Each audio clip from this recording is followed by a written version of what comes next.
The village of Al Madam is gradually being reclaimed by the desert. Outlines of former homes are still visible, but the all-consuming sand rolls in like waves, pouring through the windows, filling the courtyards and sweeping away the furniture. Around an hour's drive from Dubai, you'll find this small abandoned village.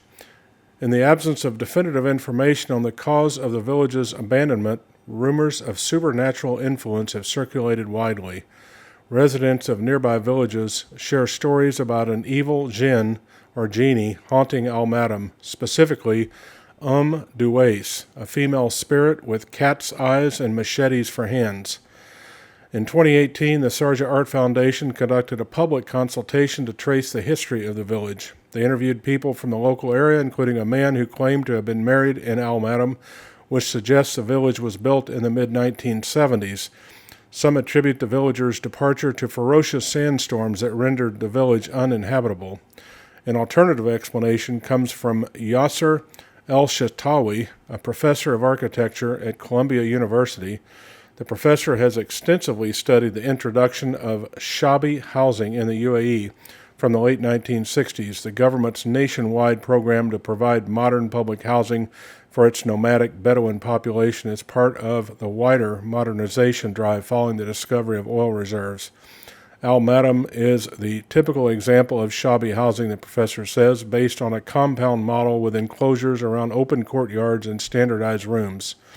Some of the new settlements were assembled so rapidly that infrastructure was not always in place, says the professor, which may have led to Bedouins abandoning them. The interviews indicate that Al Madam lacked electricity. The mystery of the abandoned village may never be conclusively resolved, but we are going to go explore it now. So we are here, and this is the ghost village. In Arab culture, they call them jinn, J-I-N or J-I-N-N, and you can see how the sand is reclaiming. Any structure that catches the wind stops the sand when it's blowing, drifting, and you can see everything here is sand as far as you can see, and it's piled up. So we'll take a walk through most of this. This area, I was told, might have been like a school area. We're not sure. We think it was abandoned maybe back in the 50s. This one's basically just trash. Nothing really of any significance there.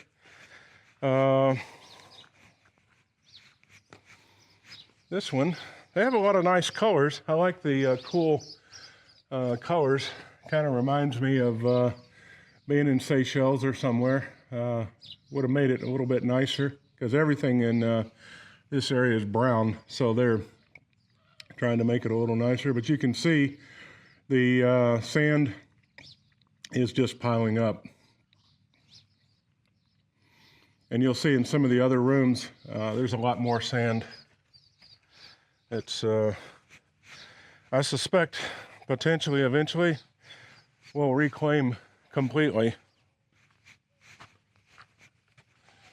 Oh yeah, it's almost here up to the window. You can see. And they had an electrical box, so I don't know. We were told that they never got any services, so maybe electricity never made it out here, that they were wired, but they never had water or electricity or anything.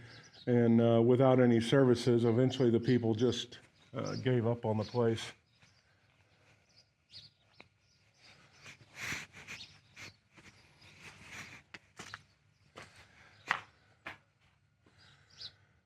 So we can enter here, and you can see back in here, this back room is really catching the sand. You can see it's full, getting almost up to the ceiling. So I think if people were gone from the earth, the sand, the plants, everything would eventually just reclaim everything. And you can see back here, sand is piled up all the way to the roof.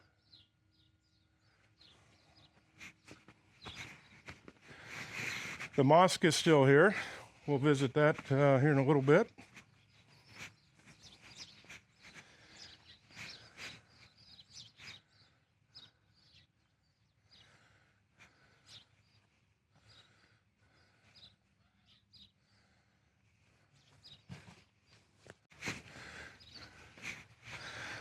This one, you can see somebody was here in February.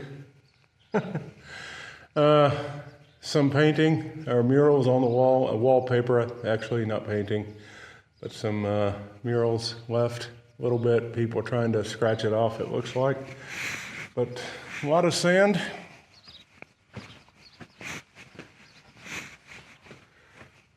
And here, another room. You can see almost filled up.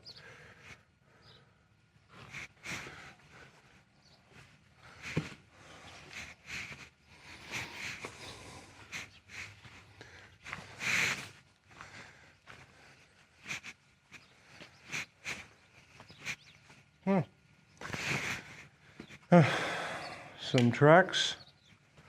Small footprint there. Wonder what that was. Maybe a little mouse or something. Some bird tracks. Some nice tile still in this one. It's pretty.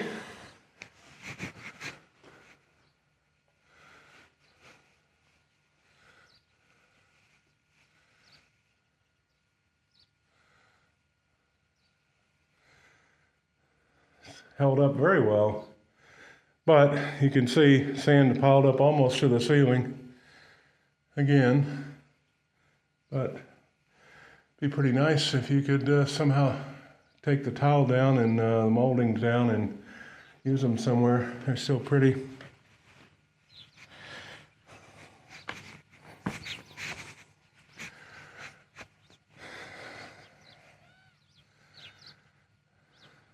A little bit of graffiti. That's left over from a date tree being reclaimed as well.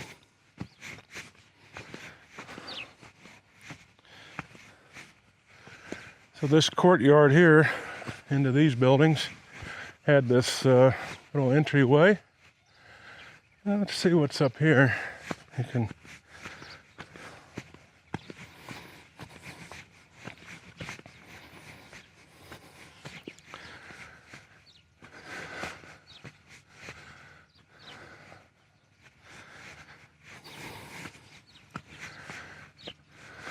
oh yeah.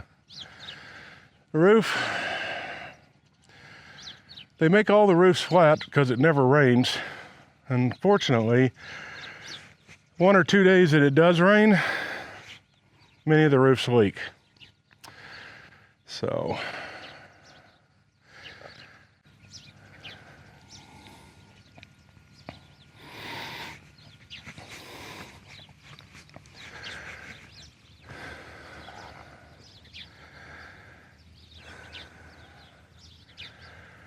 in all of my hiking and exploring, I've never seen much wildlife.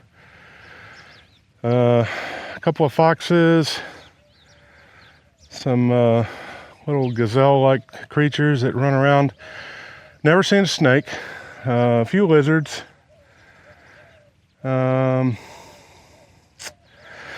not much out here, but here, well, there are a lot of birds. But here you see hopping along. Now these could be somebody that's better than me. It could be the camel spider running along. Sometimes when you camp, you see these little tracks, and I think they might be from a camel spider, possible. But the camel spiders primarily stay near camels.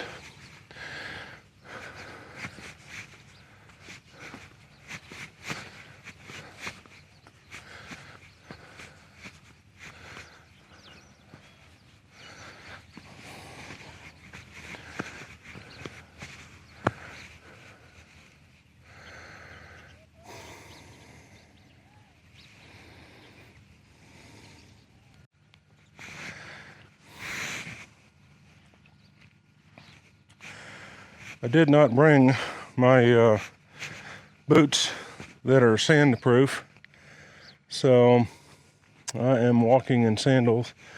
Thankfully, the sand is very cool. This is basically dust.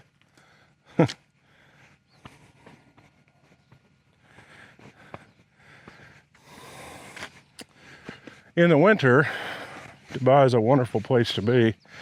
In the summer, it's very hot, and the sun will destroy almost everything. Plastics outside will deteriorate pretty fast. We had canvas covers made for our furniture, our patio furniture, to protect it from the sun. That, after, it lasted almost, it lasted 2 summers. And then it was falling apart, big rips and tears in it.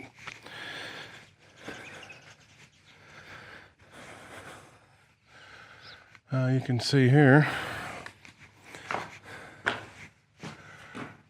full.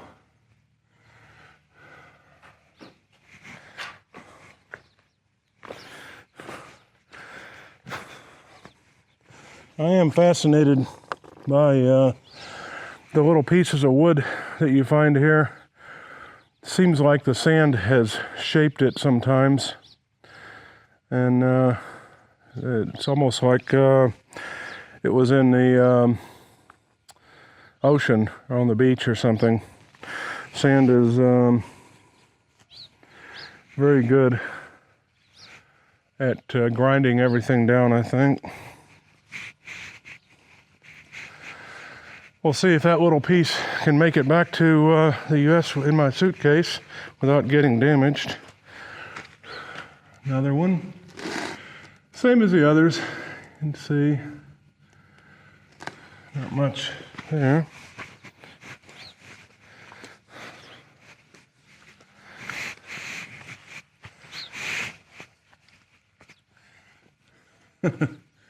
Yeah, very full. Full of sand. Nice. Very nice. Gaff trees. I've enjoyed photographing the trees over the years I'm here. Not as much as I would have liked, maybe, but they fascinate me out in the desert.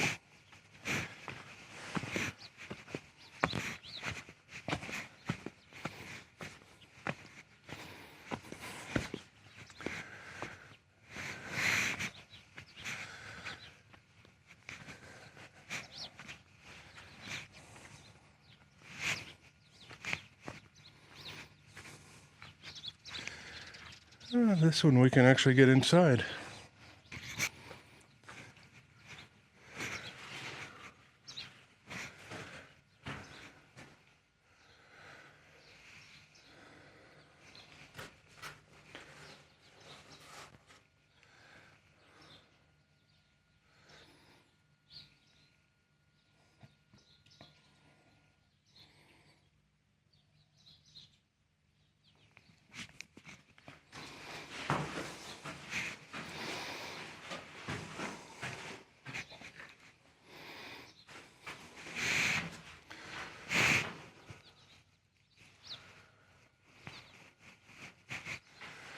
And we'll keep going in the back way.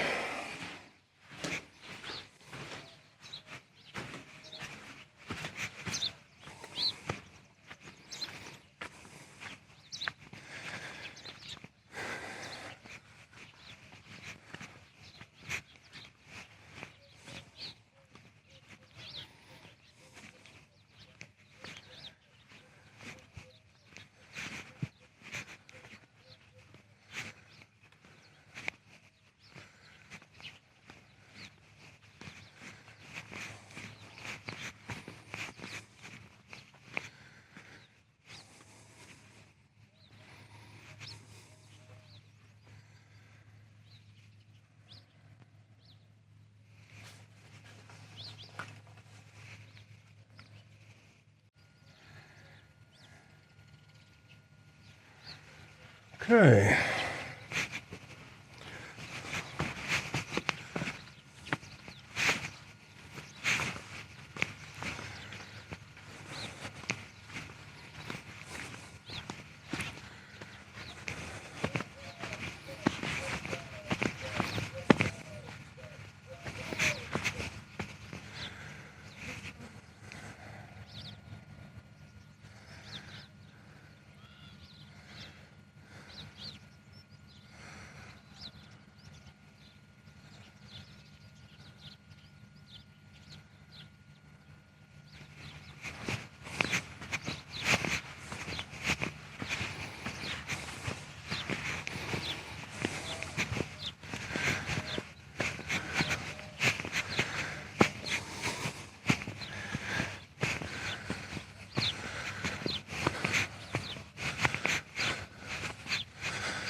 UAE flag painted on the side.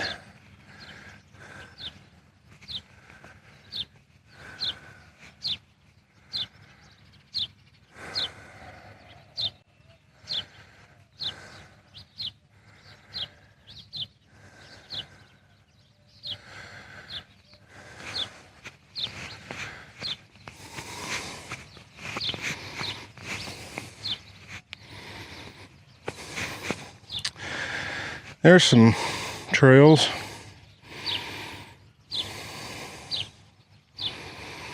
Some more of those small paw prints.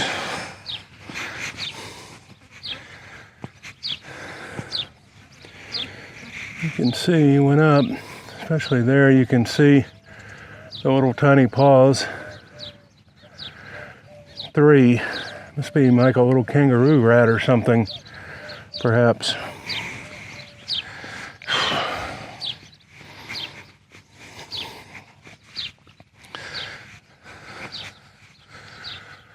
These are pretty well protected. You can see nice thorns.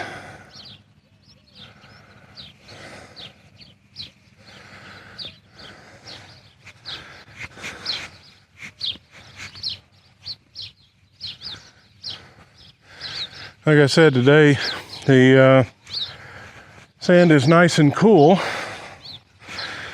but in the summer it would be, you'd definitely have to have boots on. I made that mistake once, my very first summer here. I went to the beach area and I took my sandals off. There's the mosque. We'll head over there in a second. We'll check this out first.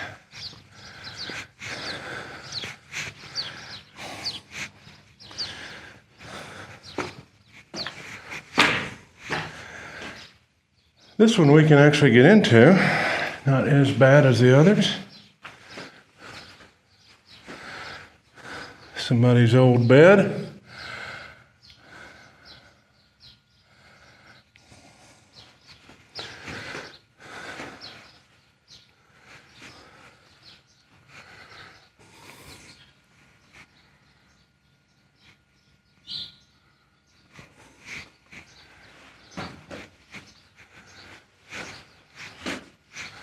Before the end. Elysium. They talking about Elysium Bitcoin or some other odd thing from the future or whatever. I don't know.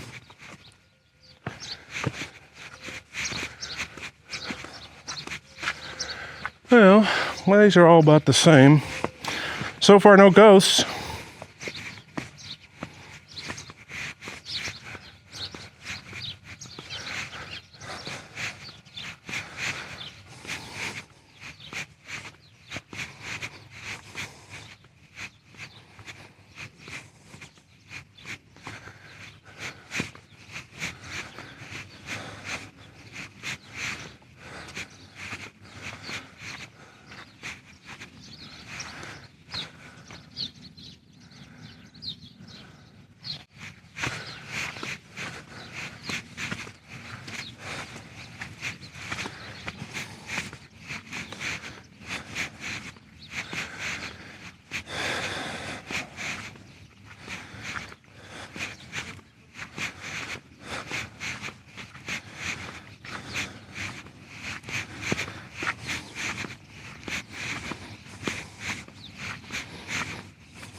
Very peaceful.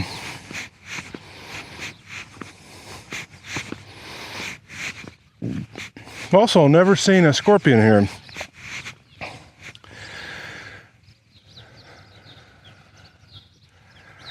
Something running all over. Probably at night, everything comes out. So, let's check out this mosque.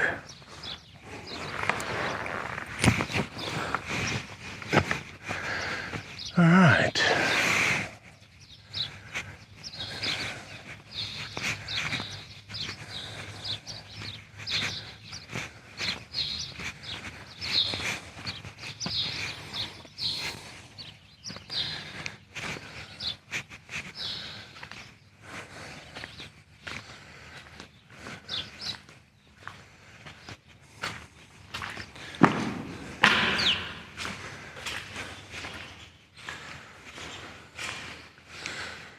Guaranteed, back then, in this little small village, would have been very traditional. I'm sure that they would have been praying here 5 times a day. It would have probably been well used.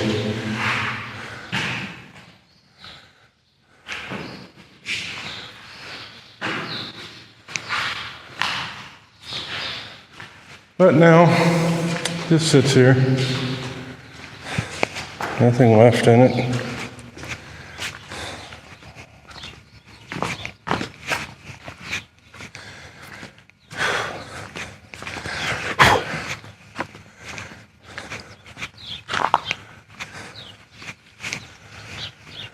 Let's see. A little tower, minaret.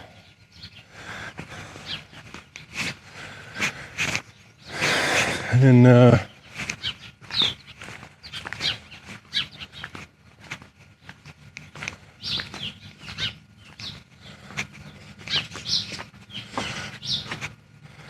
washing area, or washing the feet.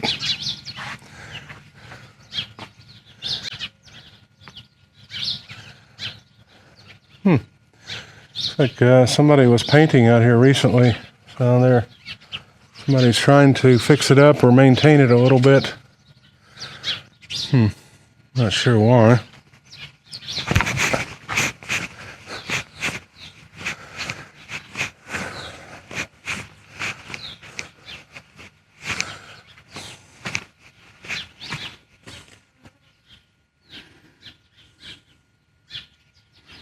You can see this side protected more from the predominant wind.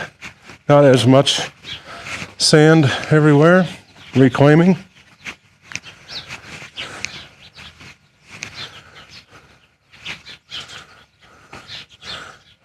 A lot of times these were bigger and they could climb up to the top of it.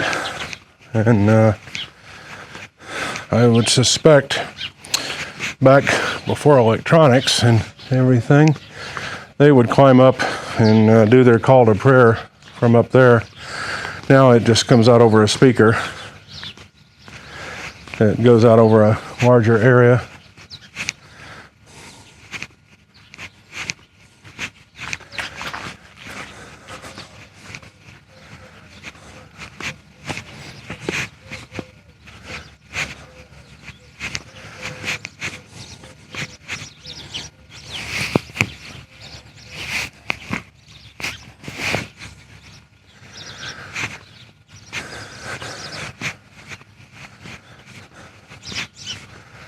Somebody forgot their shoes.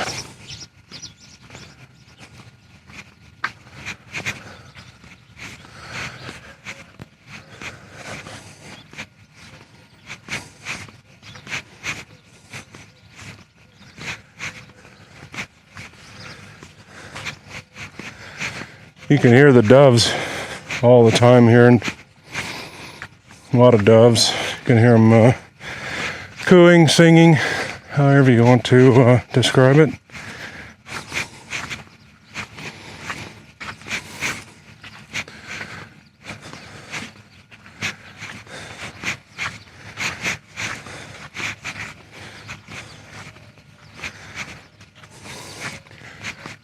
I still have one more trip planned up to Ras Al Khaimah to the large abandoned pearl diving village.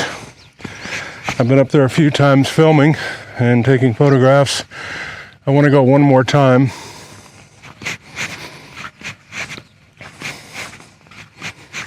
Do kind of a walkthrough like this.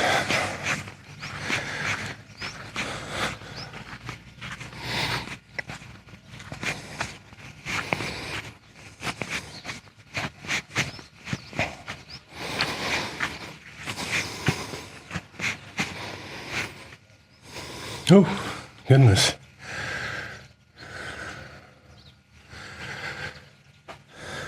(2021). People are coming. Oh my. Lots of graffiti here. 1999. Optimistic 2030.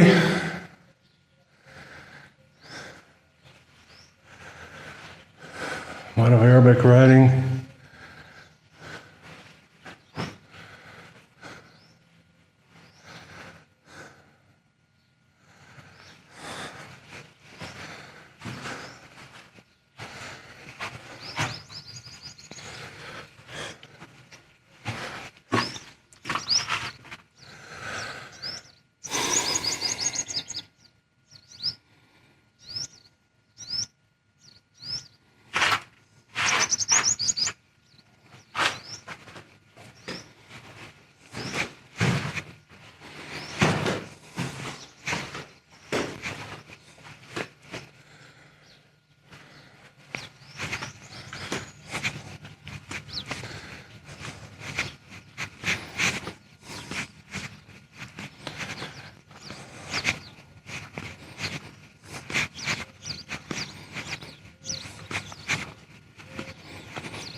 A lot of small birds. I can hear them in the tree.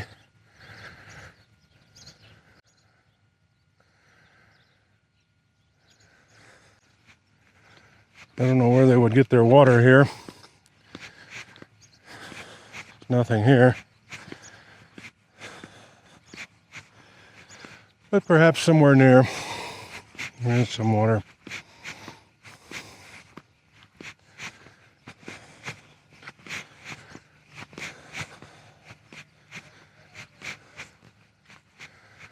So let's see what's in this one.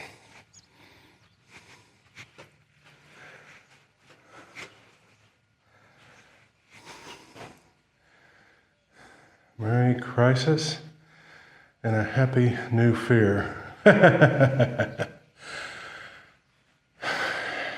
Shall I stay or shall I go?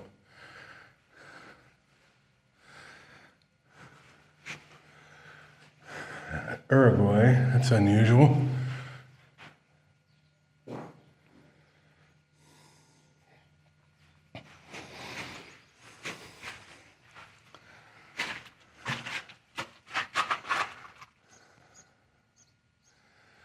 It would take a lot of work to reclaim this now. I think you would need a lot of workers or perhaps some front-end loaders to try to remove all the sand from around the buildings. You're just a brick in the wall. Not very original.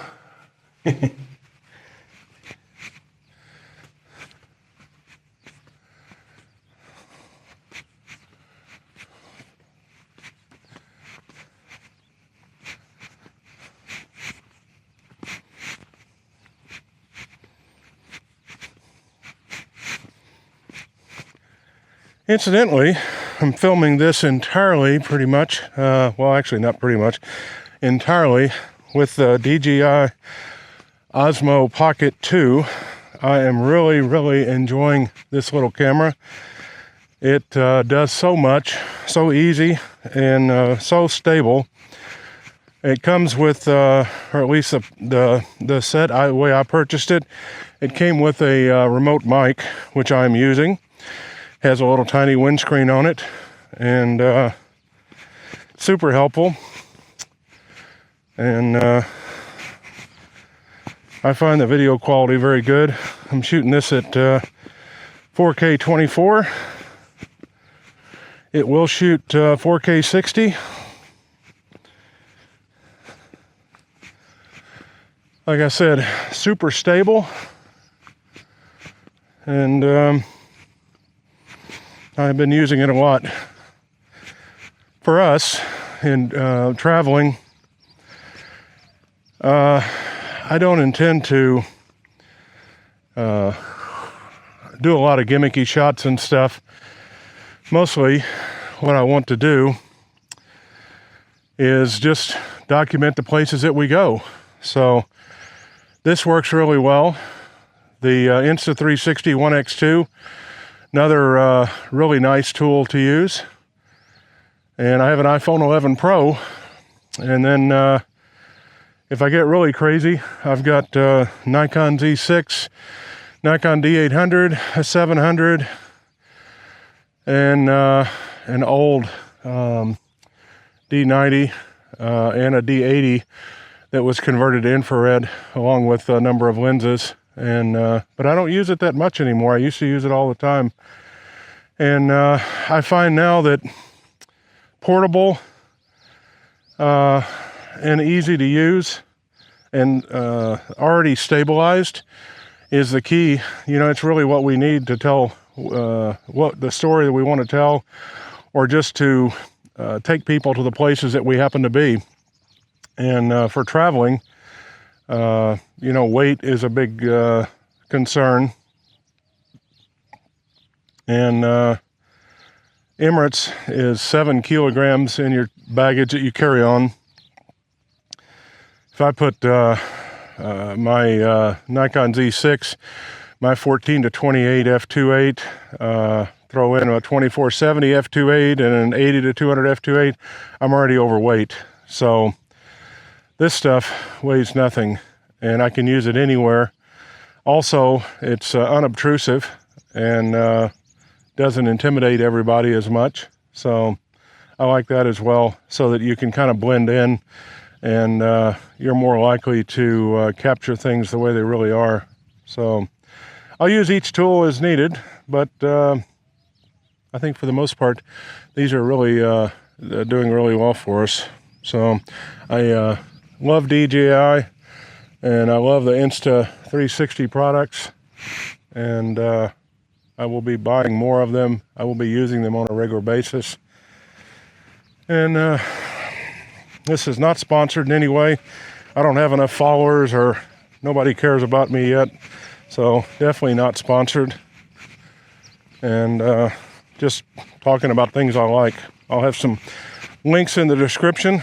I do get a, I do make a tiny bit of money if you follow the link and buy one of the Insta360 products.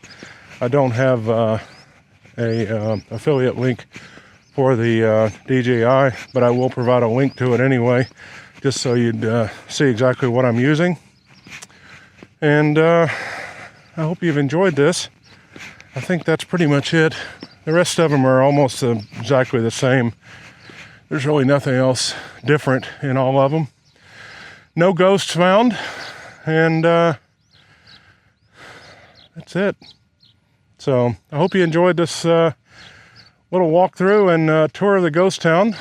I'll have another video later to follow up with it, with some footage I shot primarily with my iPhone. And we'll see you in the next video. Take care.